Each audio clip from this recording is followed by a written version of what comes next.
be with you this evening, which is about 5 minutes down the road.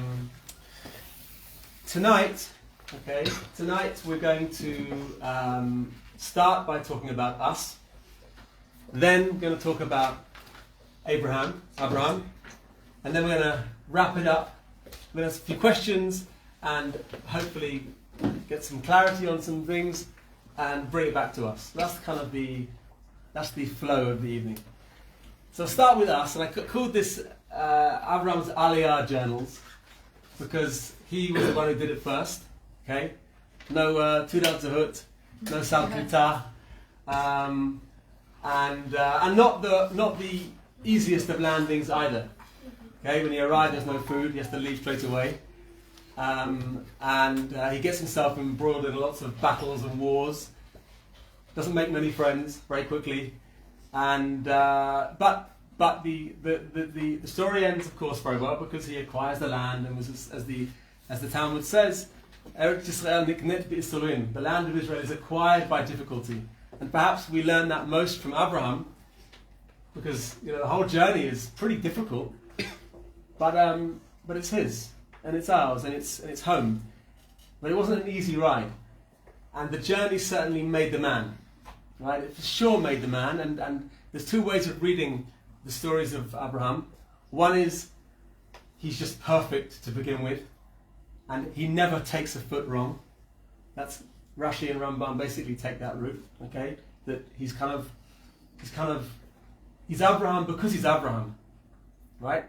He starts off Avraham. Avraham, the Talmud says, is Av Aram. He's like the father figure of this big area called Aram where he lived. Just was in his nature to be this person who looked out for things.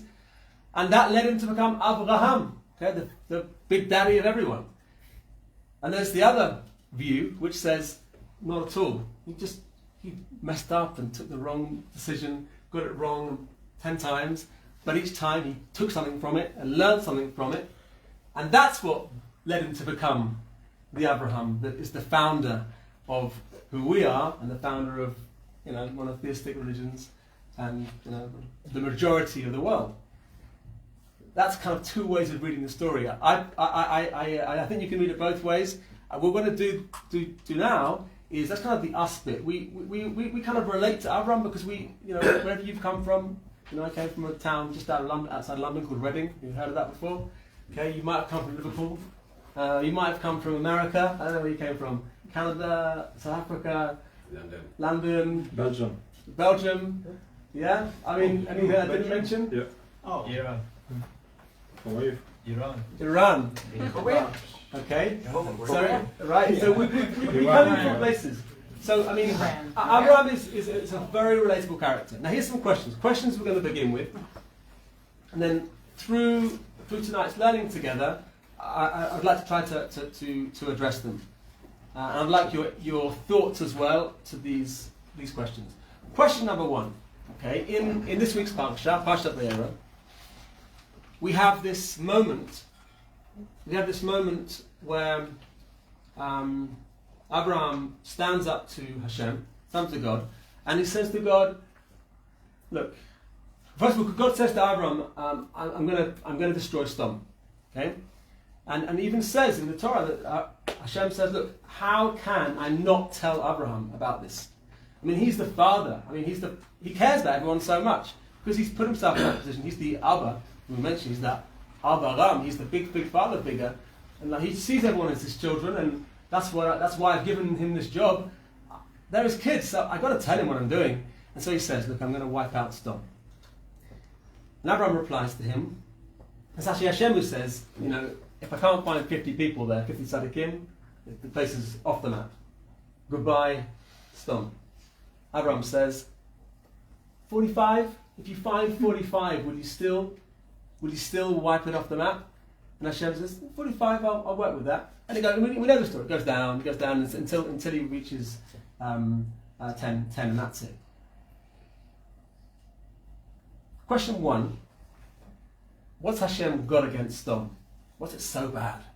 Why is Sodom so bad that it deserves total annihilation? Question one. Question two. Why does Avraham think there are 45 tzaddikim in the town?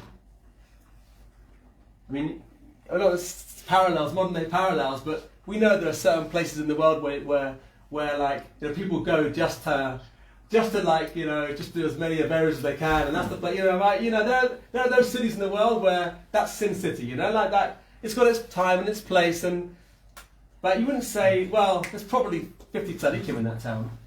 As you would. Two questions, okay? First, let me just hear some opinions from you. Question 1, why does Hashem think it's so bad? Question 2, why does Avraham think it's so good? Or think it could be so good? What do you think? I'd love to hear your voices too. Yeah. Well, so to answer the first question, if I recall correctly, is because the sin of Sodom was that they was leaning towards the sin of Hamas, violence against their fellow, and that leads to the breakdown of the moral fabric of society, and also to the sins that caused the generation of the flood to be destroyed. And so Hashem wanted to avoid that situation arising again by destroying just the city now. Nip it in the bud. Yeah. Nip it in the bud. Your name is? Alex. Alex. Okay, wonderful. Alex, thank you very much for kicking us off and being the brave voice that went first. Okay, fantastic. In Hashem's mind, this is the problem, and if we nip it in the bud now, we can save the whole world. That's a cool take on it. It's a very cool take on it. The violence that's there. Okay, and we hear about previously, because we hear about the fact that when Lot and Abraham go different ways, we hear that Sodom is there described as being a place of immorality. In Hashem's mind, the place is beyond repair. We've got to sort it out. Why does Abraham think there could be 45 tzaddikim in the town? Yeah. Because if there's not, where there's people, there's always potential. If you say, oh, there is no potential for good, then you're saying that everyone there is no longer human, no longer has the free will to make the choice to be a better person. And your name is? Talia. Talia. Right. So, I mean, we could say that there may not be 45 tzaddikim there now, but there could be, Hashem. There could be with the right guidance or the right. What's fascinating is that when the Malachim come and they tell Avraham, you know, they're going to destroy Sodom, afterwards it says Avraham goes back to his place. Now we might think, Talia, that if Avraham is like, look, give these guys a chance. Give me like 5 minutes with these guys, and then you'll see Hashem. But he doesn't. It's almost like he's like, there's got to be 45 tzaddikim there, and I'm relying on that. And when you get there, like, now that you've given me the guarantee, 45, 35, 25, whatever, 10, when you find them, I've saved the city, right? It's almost like he feels like he said this, but just by, they are there already. Because he doesn't go with, to say, give me 6 months, let me run a seminar, let's go on a retreat for a bit, just talk about our problems, all the violence, we don't have to like hit, you know. He doesn't go back to his place, goes back to opening, you know, to welcoming the people and whatever he's doing. Okay, just put that out there. I like the Svara. I like it very, very much, and I think that's probably, you know, we think probably who Avraham is. He sees the good in people, but he potentially thinks that they're already there. By the shut of it, at least. Okay, question 3. Question 3 is this. Pasha begins with this famous pasuk, right? V'yera Hashem elav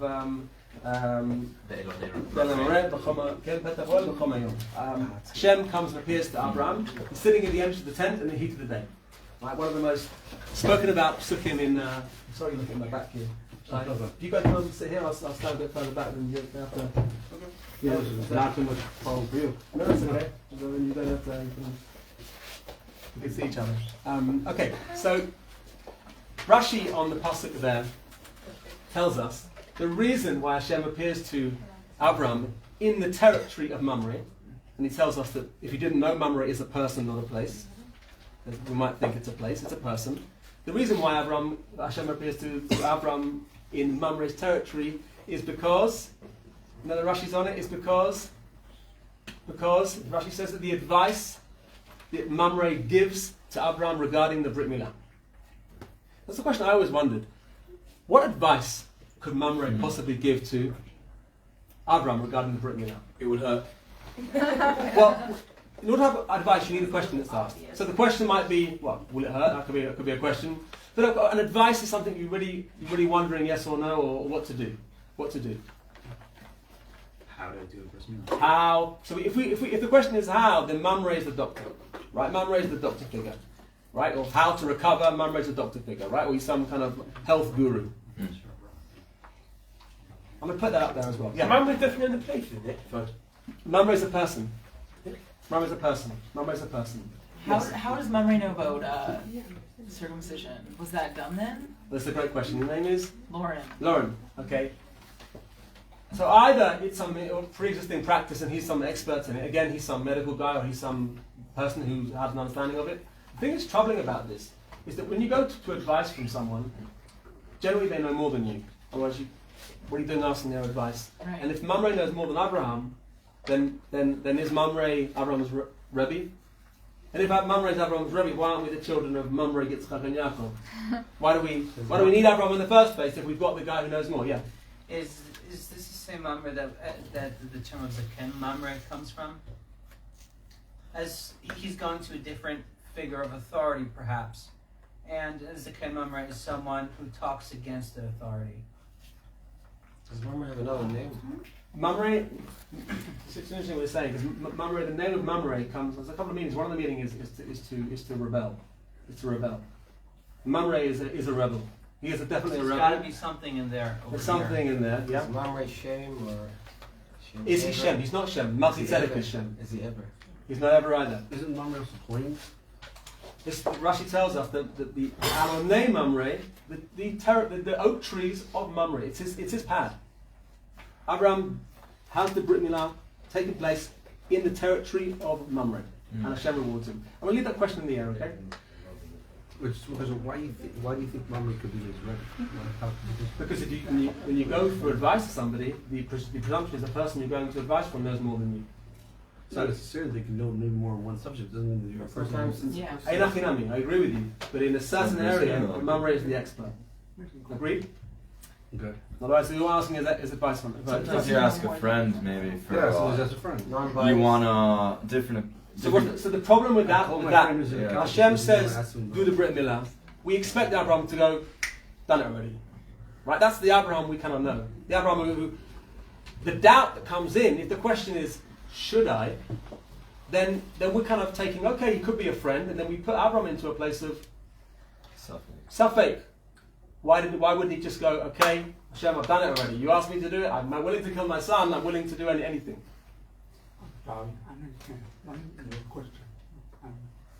The question was, why, or at least what is the advice which Abraham is looking to get from Mamre, and why does he need to go to him in the first place? Yeah.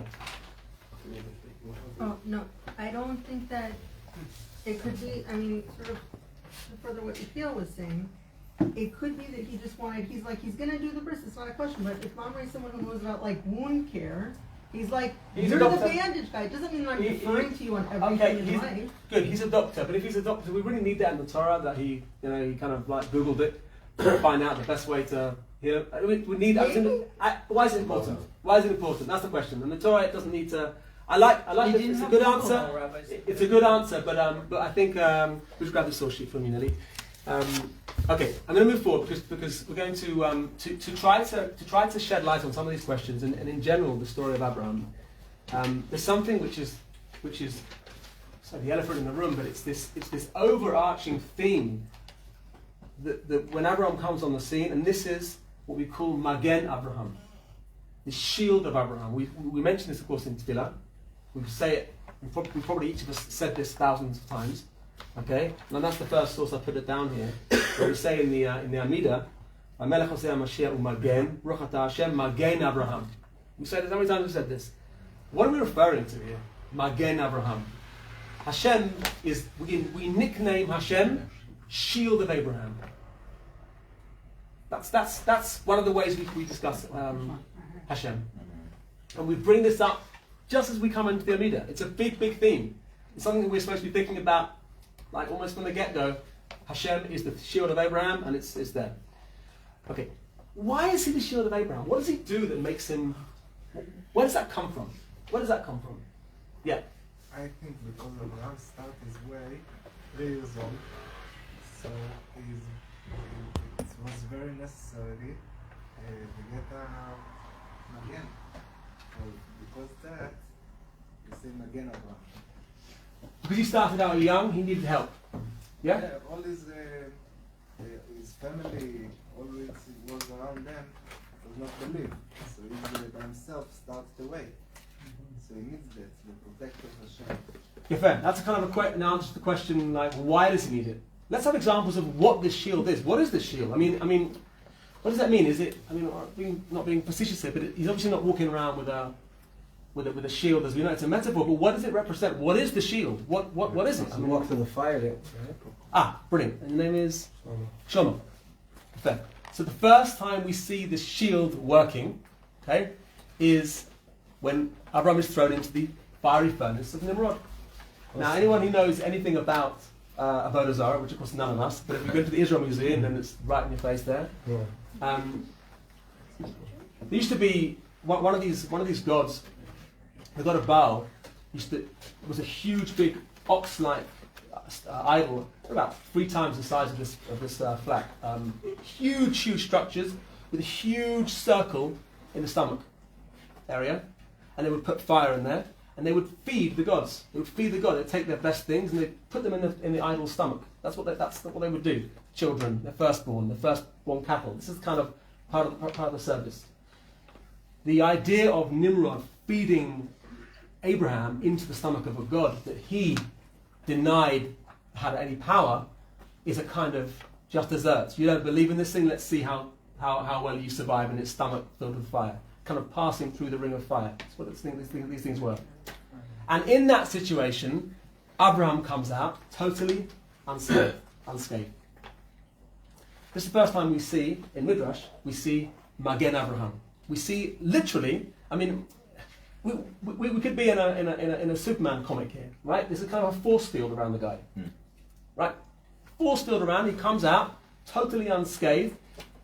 The effect on the people around him, of course, this whole story isn't brought in the Torah at all, but in Midrash it's all over it. Right.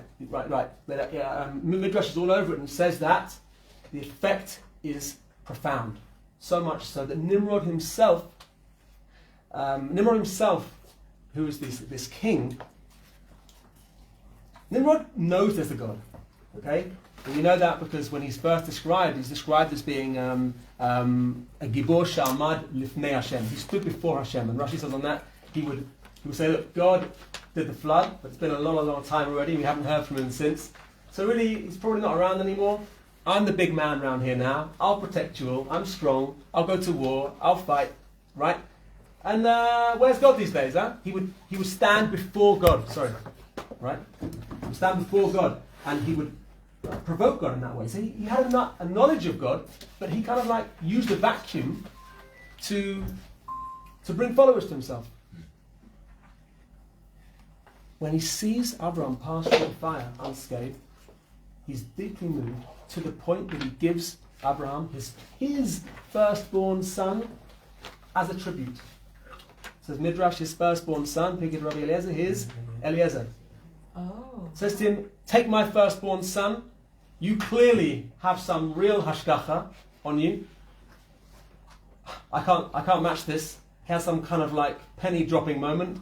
That's the English expression. Asimon nofel, and for a split second, he takes him and says, wow, I haven't seen anything like that at all since the times of the flood, where we saw Hashem's hashgacha in the world. It affects people a lot. In the city of Ur, Abraham leaves with his family. That's the first time we see Magen Abraham. When else do we see Magen Abraham? When else do we see it come back? You said Abraham wasn't going around with a shield, but in fact, he wasn't so keen. We see that he was, in the sense that he went to war and beat superior odds. Fantastic. Is it Yoni, right? Is that, that's Yoni. Oh, yeah, sorry. Daniel. Fantastic. Daniel.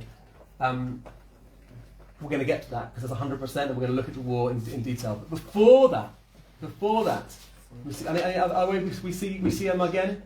Well, he clearly didn't have a lot of faith in it, because when he and Sarai went to a hotel or to visit the king or whatever it was, he thought, well, if they know that I'm married to her, they'll kill me. Right. So he lied. But maybe if he had faith in his shield, he wouldn't have had to lie. And this is such an important point, because Abraham's journey is the journey of figuring out just how powerful this shield is. Nimrod, right, happens in the day. You could think to himself, that could have been a one-time deal. I mean, that was like great. Right, I had that save. But having experienced being saved once in a powerful way, do you then go on forward to say, right, watch me jump off this cliff and fly, man. Look at, I got this shield around me. Let's just go. The war, Danielle, doesn't happen straight on. In fact, we have the story of Mitzrayim, which happens in between the two. Abraham goes, it's fantastic, thank you for the question. Abraham goes down to Mitzrayim, lies through his teeth like he's scared. I've got to tell you that Sarah's my sister, because I say the wife are going to take me and kill me, and we can't have that. I'd rather have Sarah abducted and taken to the Abraham of the wars.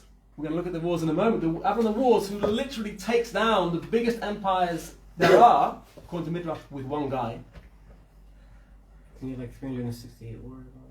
Says the parasha 318. Says Midrash Eliezer, whose name is 318. As the Midrash wants us to get into the world, that this guy is untouchable. But we just finished the train of thought, and I'll come to you. But the middle point is, in Mitzrayim, he hasn't figured out what this Magen Avraham really is. If he knew it was that powerful, and he sees Pharaoh's men come and take his wife away with his little pinky, give it a Bruce Lee flick, right? And the pyramids come tumbling down. That's Avraham. He's not this coffee drinking, 98-year-old. My back's hurting, and can we just? It's not Avraham. He's not Avraham. He is like.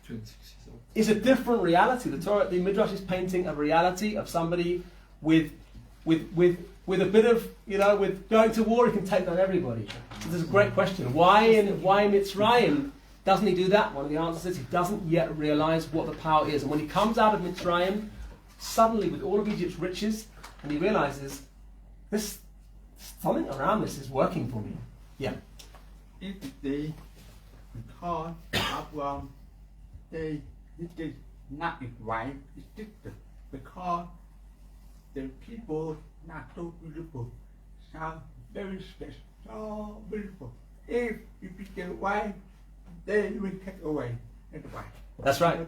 That's why he has to say that she's a sister. She's going to take her away. Yes. Remember the other narrative that actually the reason he doesn't employ that is because he's actually the first paro. That's right. He's the same person that the Moshe says he's Kayon. He came from Shin'al, became their king, and he became pro because he robbed them of their riches. The whole story was that he held up the ransom in the graveyards, and he had to pay the tax. I don't want to diverge it, but he's actually Paro. He's a duality. And that he only becomes Abraham at 75 because he had to go through this whole test. Oh wow! Yeah. Okay. So Sarah there, he treats her like a sister because until that time he saw in the stars that they can't have kids, and that's why he was referring to her as sister. All right, this is next week's talk. Paro is the Ishbitzer and Sefer Yashar. It's a crazy cross reference. Should we write a book about it? Shivim Penim Torah. Yeah. Okay, but let's stick with this. So you said Magen Avraham, but the truth is that I see a lot of the issues, a lot of the things that Avraham was saved from. It wasn't Avraham was saved from; it was other people were saved from. Is it Magen Avraham, or is he Magen to everyone? Because Sarah is the one getting saved by Paro, not Avraham. Remember, Yitzchak, when he's getting killed, Yitzchak's getting saved, not Avraham. Avram's trying to kill him. Before that, also with Og, Sarah was getting saved. Avraham had to come back because if Avraham doesn't come back, Og's going to sleep with Sarah and marry her. So and also with the 4 kings, 5 kings, who's getting saved? Lot. So it doesn't seem like Avram's the one being Magen. And also when he goes down to the fire. You want to say the same thing as Avram being saved, he ran out of the fire, yeah, but also Haran died before that. It was other people were going to get in the fire too, and Yitzchak was going to go in the fire next. So I mean, if he doesn't get saved, he's not going to. I hear it. The only thing I can say is maybe you're saying Magen Avraham is for everybody. We can say anyone who's in Avram's crowd. This leads us to the next point. So I appreciate to be the Jewish nation. It leads me to the next point, which is that the place that we also see the Magen Avraham come is in the very first pasuk of Lech Lecha. Again, one of the big pasukim in the Torah, right? It's a big pasuk for all of us who made Aliyah as well. And this is on the sheet number 2. V'yomer Hashem el Avraham lech lecha mi'aretz moletecha v'beit avicha la'aretz asher areka v'yaseh lecha goy gadol v'eged laha shimecha v'yeheg bracha. Okay, so you have two things here. One is you have the command to leave. The second thing you have the pitzuim, right? You're going to have to go on a long journey, but I'm going to give you the following things. And he gives 3 things, a threefold blessing. Number 1, you're going to become a great nation. Number 2, you're going to have great wealth. Number 3, your name is going to be very, very well known. Rashi comes along and he says that these are the 3 things that taking long journeys will damage, right? You can't do great business if you keep leaving. You know, where's the guy who's selling that stuff? He's gone. Okay. You can't, fine, you can say you can move around and sell things, but to be in one place and to build an empire and to be able to trade from that place. So Hashem says, right, we're going to go against the Teva, and you're going to have great wealth. And we see it coming out of Egypt. The guy has got so much stuff, the camels can't even carry it. They're like falling over with the gold he's got. Number 2, that was number 2. Number 1 was you're going to become a great nation. It's difficult to raise a family when you're on the move the whole time. Packing and unpacking, there's no stability, right? And of course, we'll wait till we're in one place before we start raising a family. Hashem says, don't worry about that. You're going to have so many descendants that you can't even count them. It's huge. Again, against the Teva. And the third thing is your name will become great. Again, when you move around the whole time, you don't really stay long enough to make an impression. But there are people who pass through town. Okay, it's very transient. And again, it's against Teva. Now, one way of reading this Rashi is that this is again the expression of Magen Avraham, which is every step you take, you're going to go, I'm going to give you a force field, which means that the way that nature should make things go, it's going to be 180. Your resources should get depleted, they won't. No one should be able to hear about you, but they will. Right? You shouldn't have a big family, but you're going to. Everything is going to be on its head. As in, there seems to be a force field around him that wherever you go, it's going to work out. It's going to go against the grain of Teva. That, I think, is another expression of the Magen Avraham. And we see, and now we'll spend a tiny bit of time on the wall. Okay, Danny, you mentioned the wall. Now, whenever I used to learn Parshat Lech Lecha and the episode of the wars, it just confused the heck out of me. It really did. It's just such a fast-moving, crazy story. There are these 4 kings, and they go to war against 5 kings, and then this and that, and this and that, and it's very, very confusing. In the middle of it, we see that according to Midrash, the whole thing is revolving around Abraham. And I want to just point us in this direction for a second. Which part are we on? Okay. We are on source number 6. Okay, Vav. The point in this story is after the 4 big kings have wiped the floor with the 5 little kings in the storm, they head back.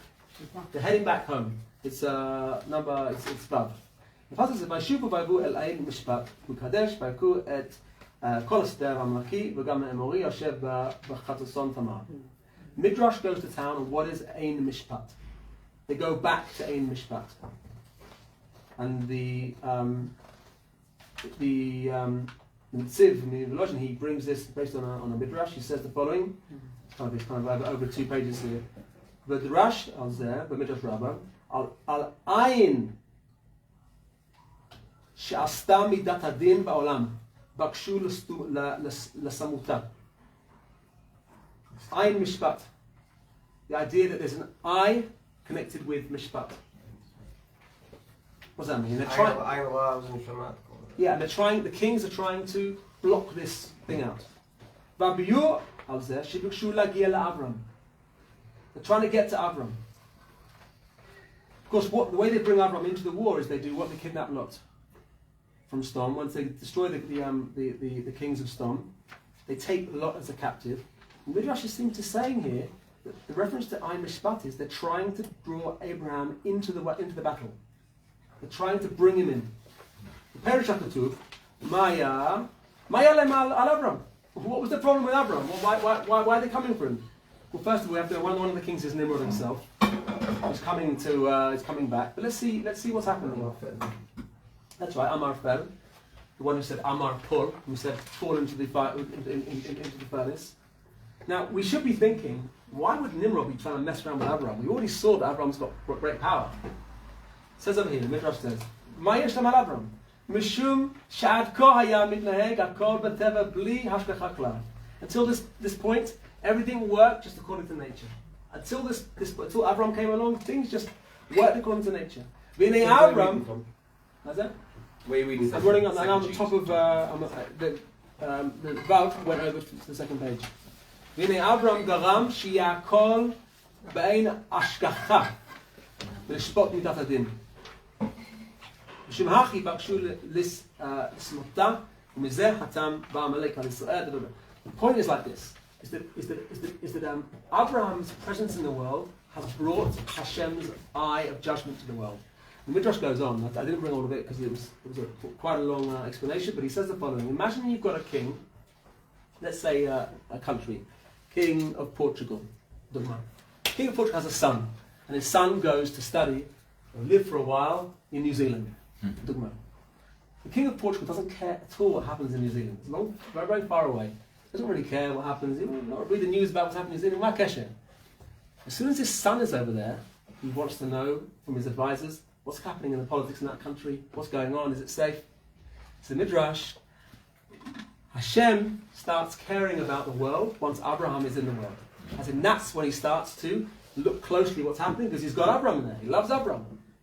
So what do the kings say? If we can get rid of Abraham, we can get rid of the Ein Mishpat. The king will go home. The king will go home. We don't have anything he hasn't anything to care about here. And therefore, they can carry on running the world according to Teva, which is basically, right, the right of might. You know, if you're strong enough, you win. Abraham seems to go against that Teva, and they don't like it. It seems to be potentially getting them in trouble. There's a question. The pasuk says that the kings went to Ein Mishpat, a place called Ein Mishpat, and the Midrash says the Ein Mishpat is a play on words, Ein Mishpat, which is a remez for Abraham, who brings the eye of judgment onto the world. Abraham has hashgacha. In the war itself, and again, even if it was only, and we see that in the source, which is source Chet, it says, Vayishma Abraham ki nishba achiv, his nephew has been, by the way, achiv is, what's achiv? His brother. Is Lot his brother? No. His brother's son, which is kind of his brother. He's also his brother-in-law. Lot is Sarah's brother. So he's his nephew and his brother-in-law. So every time you see him described as his brother, it's because he's his brother and he's his nephew. Which is another reason why Abraham sees in Lot such potential to be his heir. Which is another one of the great crises that he has when Lot doesn't want anything to do with it. I'll just take a tiny segue. You know the story of the one about the guy who's the water's falling and he's praying for Hashem to save him. You know this one, right? I mean, and then the helicopter comes and the boat comes and he says, "No, I'm waiting for Hashem to save me." Right? You know the whole thing. And eventually he dies and Hashem says, he says, "Why do you save me? What do you want?" I said, "Oh, the helicopter, the thing." Abraham, afuch al afuch. It's the exact opposite. Because Abraham seems to be happy with not being at the first. Even though he wants a son, he's happy. Seems to be happy first of all with Lot. He's willing to work with Lot. He's like, I've got Lot. That's enough. Happy with his lot? Yeah, exactly. He's happy with his Lot. He said he's happy with his Lot. That's a good one, right? Right. He's happy with his Lot. Good jokes about Lot. He's happy with his Lot, and he's like, okay, Hashem, I don't need my own kid. I've got Lot. I can work with this. And then Hashem take Lot away. It's like, okay, well, I've got the servant. I've got Eliezer. who Yoresh Oti? He's going to be, okay, if that's the answer, let's go with it. I mean, he already knows tons. And Hashem takes that away as well. And eventually, as in Abraham starts by saying, Akol Baseda, and Hashem is pushing him to make his emunah stronger, taking away the nephew, taking away the servant, taking away everything. Okay, what I got? Here's the son you want. As in, there's some kind of thing. Let's go back into the thing. So he goes against. Really quick. Where did you get the idea that Nimrod was one of the kings? Rashi says Amar Pal. Says the one who said fall. Amar Pal. It says one of the 5 kings. One of the 4 kings. One of the 4 kings. So Eliezer was fighting for his father. No. Eliezer was. I mean, against his father. Eliezer, yes, and he fighting against his father. Yeah. He killed his own father. Whether Eliezer does it or. By the way, we don't see that they actually kill them. They said they chase them as far as the Meshach. Okay? They don't say that none, so it's actually killing those kings, but there's definitely a war with each other. And Nimrod wasn't scared from what happened from before? Well, maybe he's got all this this newfound energy that kind of like, in the heat of the moment, is like, gosh, you've got power, but then after the event, this is going to bring us problems if we have Avraham spreading his light in the world. And the Midrash says that Avraham's like a bottle of perfume.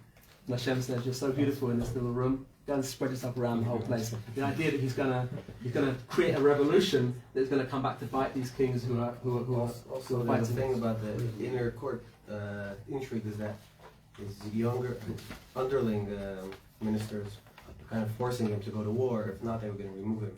I see. So you said he personally might have not wanted to. Yeah. This whole story. I like that. That would fit very well. It's just so crazy that he killed his own father. Or tried to kill his own father. Yeah, okay, we can live with that. It's not actually Pesach that Nimrod was one of the 4 kings, though, is it? That's fact. I mean, Rashi, look, I stick with Rashi, okay? I generally try and stick with Rashi. I mean, and he's based his on Rashi, on Midrash. He's usually right. That's my, but you can go to him as well. Okay, I'm going to move on because I know you guys don't want to be here till Parshat. Probably. Now, so in the war, what happens? Says the pasuk. Abraham's response is that he takes these 318 chanichav, not even soldiers. They're like talmidim. They're not even like guys who are like chayalin. They're just like the guys who've been learning with him or whatever. Says the midrash on that. We already mentioned it. The midrash on that says it's not 318 guys. It's one guy, and the gematria is 318. Midrash is pointing us towards, again, the idea that Abraham is this super power. I mean, it's very, very clear. That's what Midrash wants us to entertain, the idea that he is really unstoppable. Okay. Now, to wrap things up here, this is the last kind of like 5 minutes push here, so we know you're up to. We asked a few questions to begin with.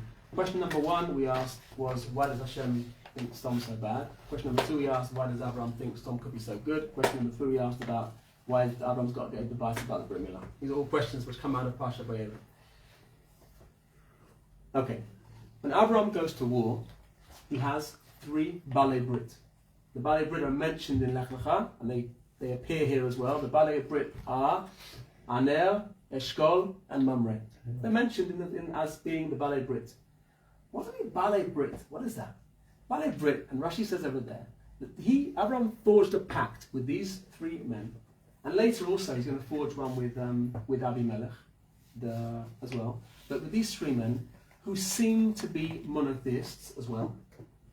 We know that because when Avraham is searching for a wife for Yitzchak, he says, when he sends Eliezer, Rashi says over there, if you can't find someone from that town where Haran is from Haran, then he would have taken a daughter from one of those 3 guys. So something about them they're similar to him. By the way, I think one of the reasons that Abraham really wants a wife from the seed of Haran, as we've already mentioned, Haran also had quite a deep monotheistic belief. He died for it. He was willing to put his life on the line and say, I believe in Hashem, and Nimrod killed him from it. So there's something in that home that also educated towards the values that Abraham had. Either way, so we see these guys, Abraham is kind of like trying to patch together an alignment of people who see the world similarly. And then he says, I'll get your back, you get my back. And they start to build a sense of friendship and support that way. You go to war, I'm there for you. I go to war, you're there for me. And that's what happens in the war against the kings. Avraham, part of the force that goes up is these three guys. They go with. Amner, Eshkol, and Mamre, they go with. Now we understand, when a person at 99 does Brit Milah on himself, he's out of action for how long? Right there. 2 weeks, 3 weeks, a month, not a year. Even if he is the powerhouse of the world, he can, right, with his Bruce Lee finger, right? Right? This is what Midrash is telling us. He's got these great powers. If you made a pact with those guys, what do you have to do before you put yourself out of action for a month? Voluntarily. What do you have to do? Let them know. And perhaps they even go one more step and let them know. Ask them. He's just gone to war and wiped out huge. You've got enemies, this guy. Now, here's the question. I like the question very, very much, because when we ask what's the piece of advice, and we say, how to heal yourself. So we say, Midrash tells that he had to ask their permission. Can I do this? I could be endangering your life. Why? Because would Avraham do this in private? Would he do this mitzvah in a quiet room, in some hidden away place? No, he's going to stand on stage and he's going to say, guys, gather around, we've got a mitzvah from Hashem. You start publicizing you're out of action for a month, and the word gets round. Not only does Avraham potentially risk his life, but he's going to risk the lives of his friends as well who are in a pact with him. So he goes to each of them and he says, do I have your permission? Can I do it? Aner says, no way, buddy. You're going to die. You do that to yourself at 99 years old, you're not coming back from that. Don't do that. Aner says, don't do it. Eshkol says, you crazy? What did we do? We just did that big war thing, and you want to tell everyone you're going to... He says, they're going to come for us.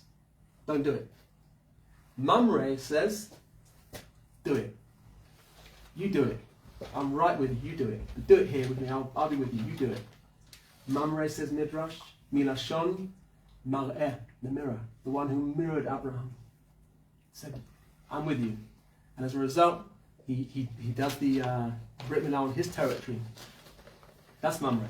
The rebel as well. He's a rebel, but also the Lashon of the mirror. He mirrors Abraham's deepest desire. And Abraham says, that's a friend I wanted to hear from, and he does it.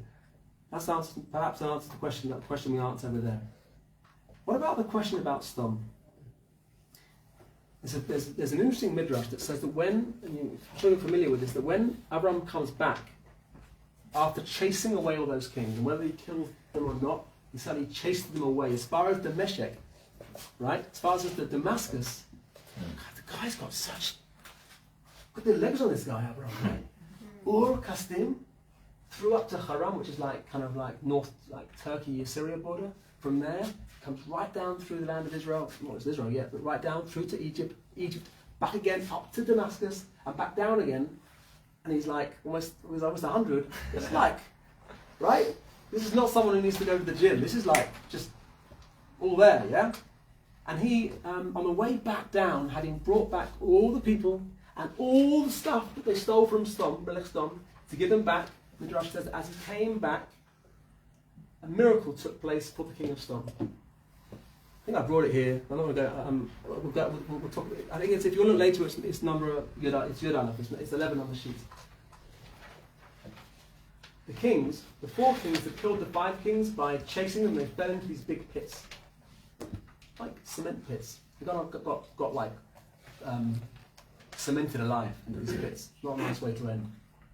And the only one who survived was the Melech Sdom, and was king of Sdom. And as Abraham came back, Melech Sdom appeared out of the pit.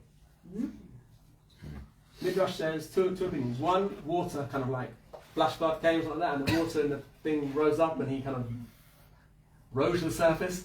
Hey, like, can I have a shower? You know, whatever it might be. Or number 2, he the whole time was crawling out, and at that time when he actually got out, Abraham passed by. Either way, the effect on everyone around is what? What's the effect on everyone around in seeing this? Avraham, a savior. Yeah. Right, Avraham. Not that like Sdom got a miracle. Right, the result in their minds is Avraham had a miracle done for him. Ramban goes to town on the question, why wouldn't they have thought the miracle was done for the king of Sdom? And he goes and he explains over there that there was a current understanding that something amazing had happened to Avraham in Nimrod's furnace a long time ago, and it was a rumor. And some people believed it, some thought it was a strange thing. Well, who is this guy? There's rumors about this guy, you know? Some guy comes up to you and goes, oh, the most amazing thing happened, I just jumped off the building, I flew down. Come on. And someone goes, yeah, I think I'm actually, really? No, I didn't. I didn't. No one knows what to think. No one knows what to think. It's not like someone who can like snap it and stick it on social media. It's not that. But he comes to a different place and people are like, is it that guy? And he said about, suddenly when they see this happen to him, they start to put one and right A and B together and they say, gosh, it's real. There is such a thing as Magen Avraham. There is such a thing. He's like, miracles happen for this guy. King of Storm appears, and he goes back, and then they meet. They meet, and this is the Rashi which, when I read this Rashi, I was like, literally like blown away by this Rashi, and it's the last source over here. Everyone gets together after this war in a place called Emek HaMelech. And Emek HaMelech, there are two opinions in Rashi what Emek HaMelech is. At this place, Emek HaMelech, what happens? Avraham and the king of Sodom get together, and the king of Sodom says to Avraham, Avraham, well done. You managed to do this big battle. Well done, amazing. Let's make a deal. You take all the stuff, and I'll take the people. As in, can I please be a king again? You know, without people, I'm not king. Give me the people, I'll be the king again. You take the stuff, well done. Avraham replies, I won't even take your shoe strap. So the Midrash says that the source of the tzitzit dates back to that. And we remember that Avraham did that and what that represents. Either way, it happens in a place called Emek HaMelech. Rashi says the following, and this is what we'll bring over here. Beit Risa de Malka, a big hippodrome, horse track.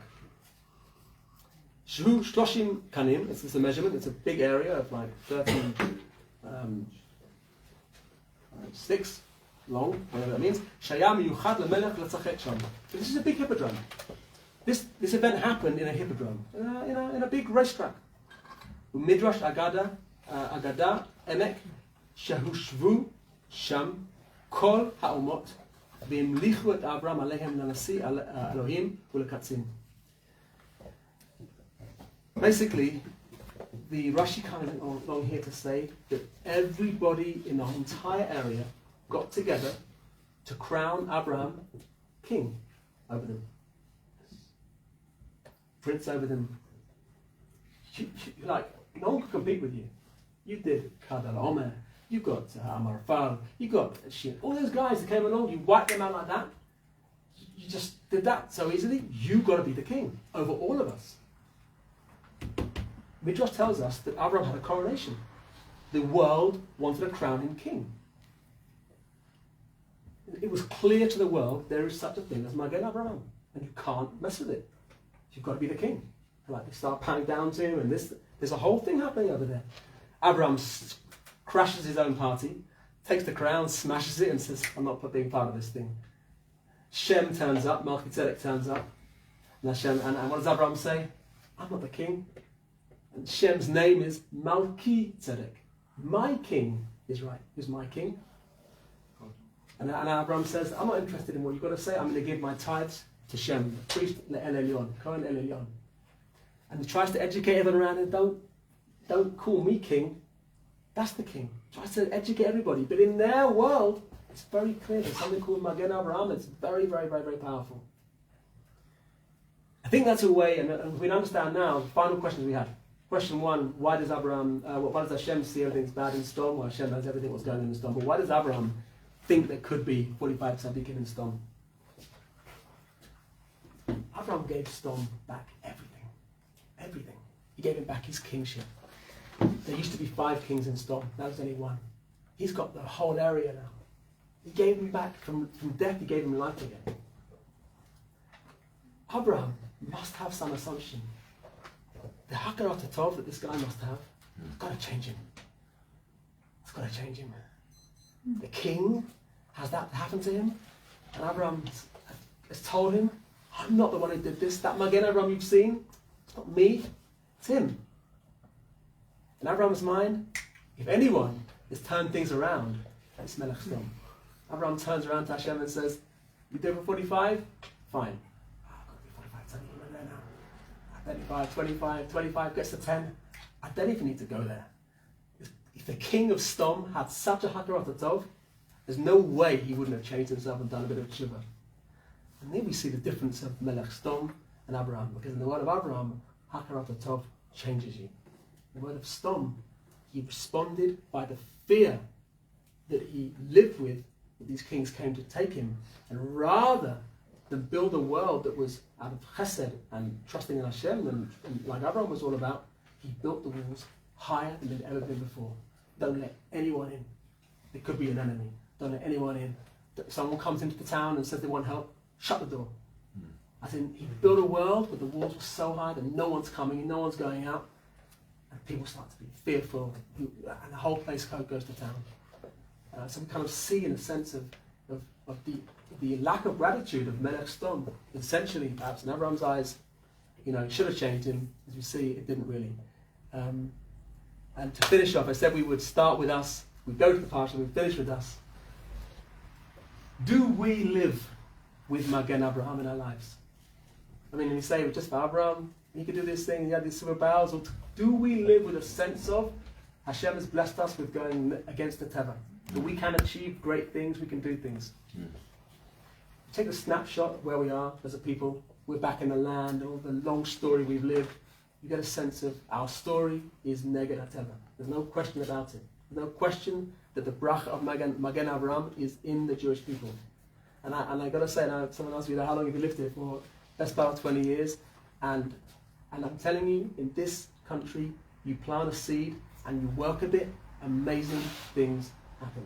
Amazing things happen. It really, really, really, really do. You see it all the time, that there's a sense of whether or not we're going to go and jump on a boat and take on the Iran on our own. Right, come on, I've got Magen Avraham, right, come on, let's. It's not about that. But that question of, will I take this opportunity, will I take this risk, will I do this, will I try this? We have Magen Avraham. And the first thing we say in Tefillah, what's the first thing is we remind ourselves, Yesh Davar Kazeh, Magen Avraham. That we have the ability to tap into something which is Neged HaTeva. And B'ezrat Hashem, we should all find that little that sort of spark of Magen Avraham for us in the bracha. Hashem should bless us all with tremendous things and allow us to see that however great we think we could be, we don't even know. We don't even have a clue how great we could be, just to smash the ceiling a little bit, like Avraham does, and try to dream a little bit more and do a bit more in that sense, because Yesh al ma lismoch. Okay?